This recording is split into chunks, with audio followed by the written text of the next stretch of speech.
Welcome to the HR Chat Show, one of the world's most downloaded and shared podcasts designed for HR pros, talent execs, tech enthusiasts, and business leaders.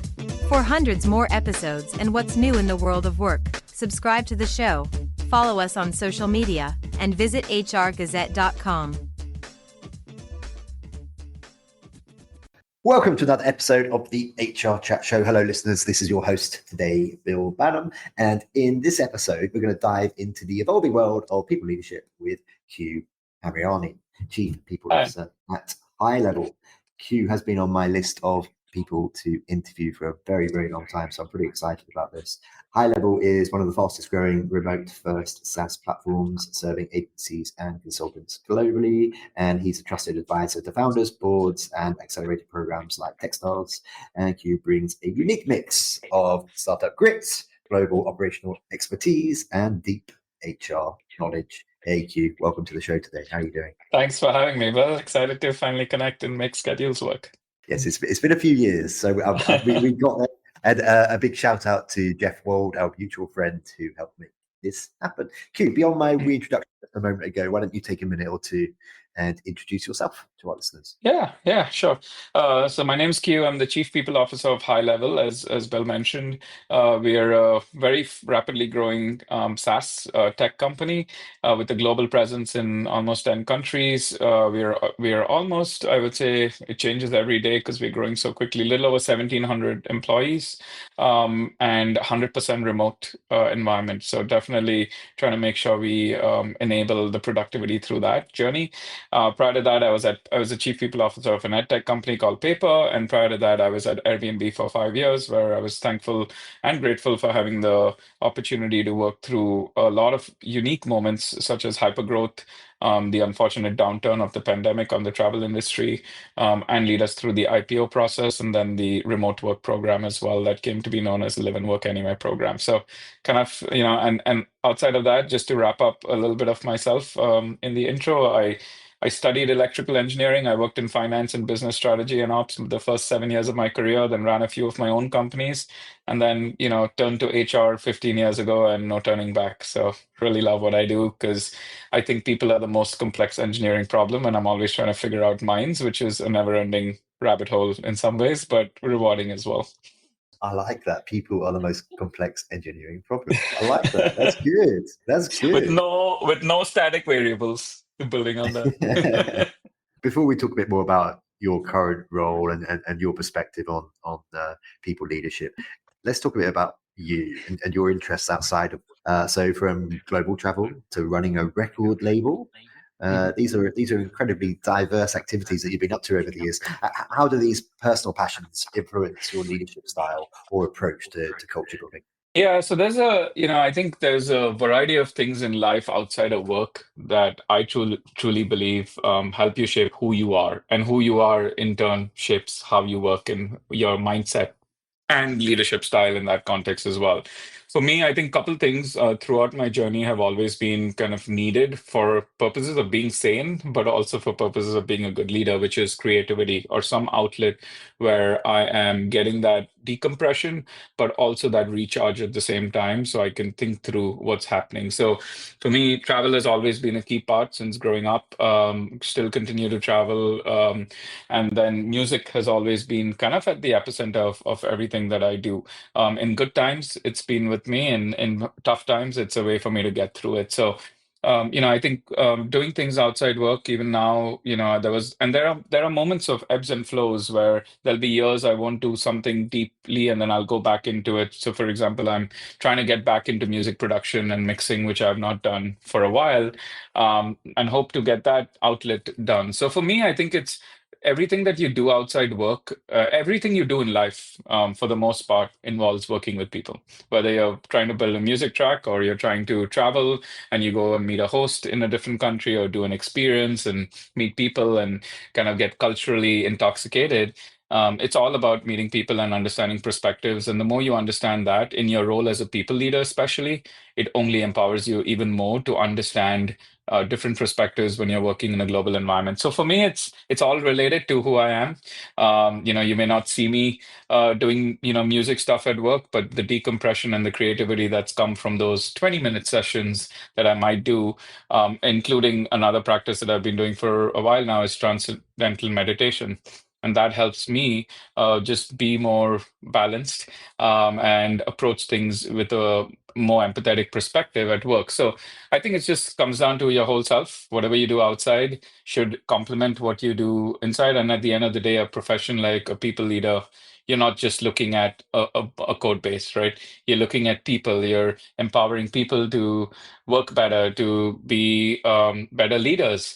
And to our opening line, they're the most complex engineering problems. So any variable you can inject that would spark the overall productivity and just an engagement. Because at the end of the day, we want people engaged, and you don't just, we are way past where you check into work and you leave at 5 p.m. and you check out and you have your personal life. It's pretty much all intertwined, especially in a remote work environment. So how do you overlap them in a way that complements each other? So yeah, I do a lot of stuff outside work, from music to independent film production, whatever I can do to just have fun with people and learn and grow. Because a lot of these opportunities outside work are for me to stretch myself in areas that I would not in a work setting.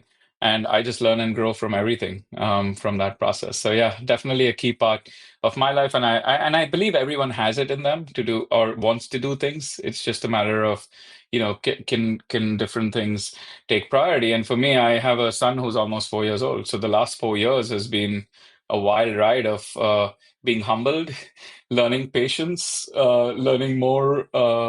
Of dealing with ambiguity, because being a first-time parent, every time I thought I figured something out, I am clearly humbled that I have no idea what I'm doing.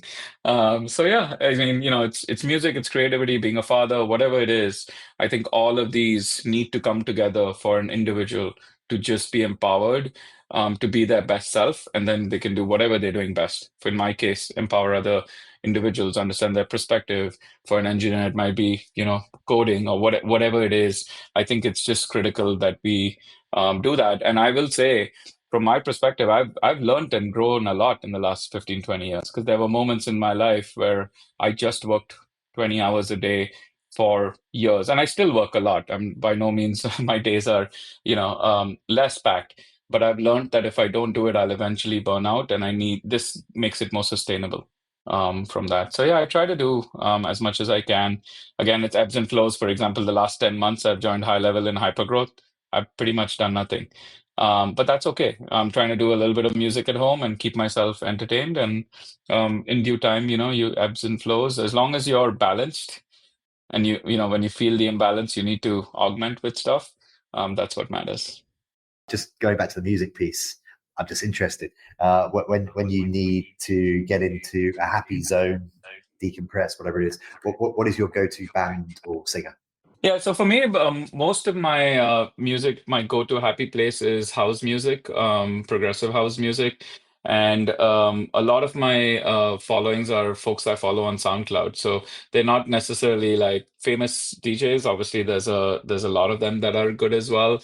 But for me, it's like finding the unknown artist is part of my joy. So I actually go and just, if, thankfully for the world we live in today, where it recommends stuff for you based on what you like, I guess I'm a prime candidate for that. So it's really the underground artist that have not yet made it. One of them that has made it now pretty big. His name is Fred again. But when he was just doing YouTube videos, I was watching it too. And then it's mostly DJs is what I'm saying, and a lot of them are really good. And they may not be famous, and I look for those, and then I try to follow them along their journey as well. Thanks for listening to this episode of the HR Chat Podcast. If you enjoy the audio content we produce, you'll love our articles on the HR Gazette. Learn more at hrgazette.com. And now, back to the show. Let's talk about company growth and people strategy. You've led people functions at some of the fastest scaling companies. You mentioned some of those earlier, Airbnb, for example. What are the unique people challenges of managing hypergrowth in a remote first? Because you guys are all about remote first where you are now, in a remote first global SaaS environment. Yeah, I think the when you're in hypergrowth and you're remote and trying to do a lot of things to essentially take over a market in a domain that you're seeing product market fit on clearly. I think one of the biggest challenges from the people perspective is how do you balance growth and maturity through coaching and learning and giving that space to individuals that we've all have needed in our career, including myself, while balancing, 20-hour days and the work that's on the plate, right? And I think it's a continuous challenge, even till today. But I think you work through it in a few ways. One is what I refer to as the operating system of the organization, right? For me, culture is not this nebulous word that just means something that we can't quantify. To me, culture is a byproduct of the ways of working and enhanced through your operating system. What is an operating system? It's like, do you have information flowing in the organization? Are you including the right people in decision making so that they feel empowered to do things in a better way? These things are easier said than done. Then in a remote world, it's actually pretty hard. And it's easy at the same time. So it's hard because you have to make sure it's cascade. It's the whole story is told in the right setting, but it's easy too because you can slack 50 people in one channel and the message is out there. So you have to balance how you empower people through information sharing, and that's always a challenge because at some point in an organization's growth, be it Airbnb, whichever company you are at some point the organization turns to looking at itself at being $1 billion plus company in terms of revenue or whichever financial metric you want to look at. And the challenge ends up becoming how do you infuse the right level of external talent to empower the internal talent that's been there. And you kind of almost have a mix of folks, right, with different mindsets, and that can be a transition as well. So, for example, I mostly join late stage private companies, right? So you're talking about series, D-ish or whatever, 1,000 people or more and above, and often I'm the first chief people officer they've had. Right. So I've been brought in kind of from an external perspective to help scale and take the organization, to future hypergrowth and beyond. But that itself is an example of how you're infusing external talent with internal and the mesh and kind of how that works through. So I think in general it's definitely a challenge, but it's something that's workable.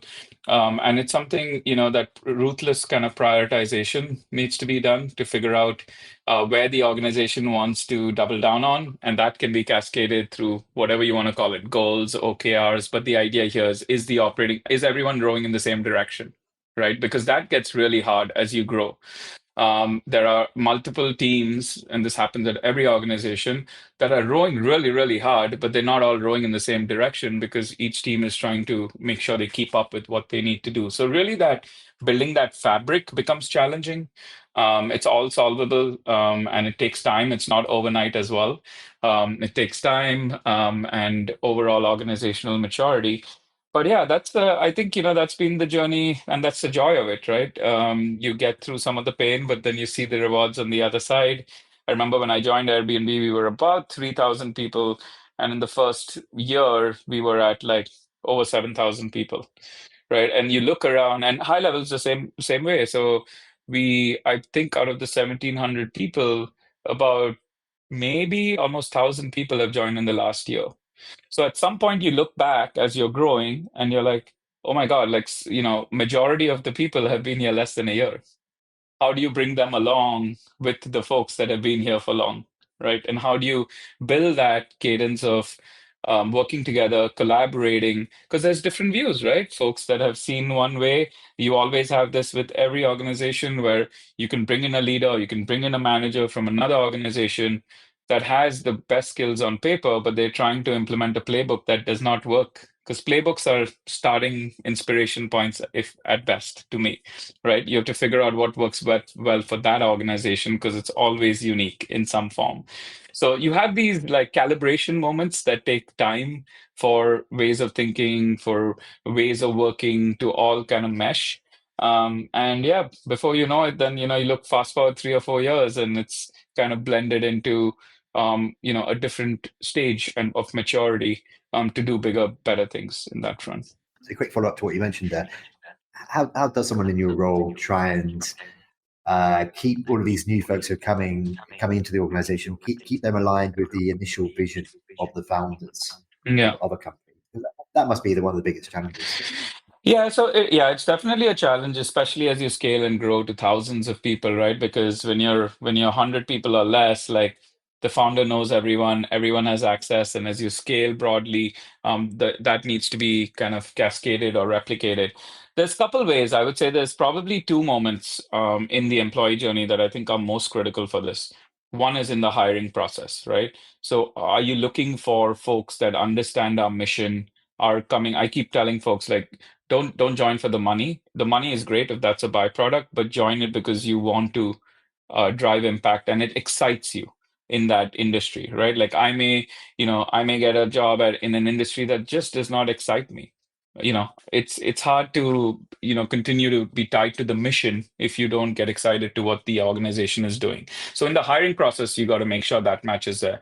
The second one, which is very critical as well, is in the onboarding process, right? So day one, when they join the organization, how do you make sure that they understand what the vision is through the founder's lens? And this does not mean the founders have to attend orientation like they used to do when you were 50 people. There's ways you can have videos, you can have messages from the founders. You can still relay the mission, like at Airbnb when we had our onboarding. So at HighLevel, same at HighLevel, we talk about the journey of how we got here and how the founders started, right? And what it's evolved into, because that helps people understand. So at HighLevel, for example, we have our skateboard model, which is, you don't overnight go to, from riding a skateboard to driving a Ferrari. You go from a skateboard to a scooter to a bike to a car. So let's build and iterate and evolve into, bigger things, because then we can set the expectations, right? So we talk about that in onboarding, right? So onboarding is a critical point where hiring is like propagating what the founders really obsess over and like, so that you can get that culture right off the start.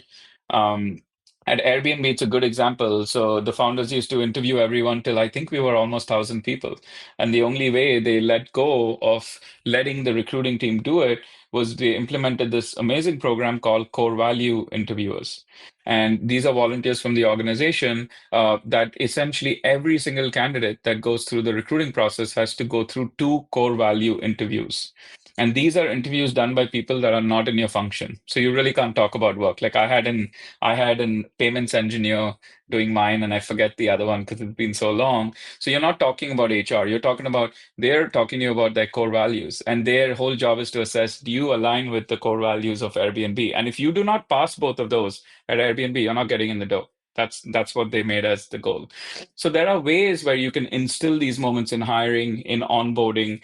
We at HighLevel, now that we've gotten pretty big and we're in 10 countries, so it's hard to do, we do all hands, but it's hard to do it weekly, for example, because you're in 10 time zones. Which one are you going to pick that someone's not in the middle of the day? So we do our all hands, but we launch something called the monthly newsletter. Internally to the organization, and that has a founder's corner. It opens up with founders' thoughts, right? So again, this goes back to my initial point of what is your operating system of connecting with people, both for them to be tied to the mission, but then also to understand the ways of working, what our priorities are, what's top of mind for the founders, so we can try our best to row in the same direction. So that's what I would say. It's hard, but there are ways to do it. And hiring and onboarding are 2 examples, including regular communications, that you can kind of build that connection to the mission and the founders' latest thoughts of what's top of mind, so that they can hear from them as well in some form or the other. Very good. I had so many more questions for you, but we are almost out of time. So I'm just going to chase. I'm going to chase you for a few more years until you come back on again. Okay. But before we finish for today, how can our listeners connect with you? Is that LinkedIn, Instagram, whatever you want to share there? Yeah. And of course, how could they learn more about the company? Yeah, so the easiest way to connect with me is on LinkedIn. My website, hamirani.com, which is my last name.com, is also connected to LinkedIn. And you can connect with me there and learn more about us at gohighlevel.com. And we are hiring. So please do reach out, all remote jobs, and continuing to grow rapidly. So please do connect out. Very good. Q Hamirani, thank you very much for your time today. I appreciate it. And I will be bothering you for another conversation very soon. But for today, Sounds good. Thank you. All right. Take care, and congrats on being a dad as well. All right. Take care. You too. Bye. Take care. Bye-bye.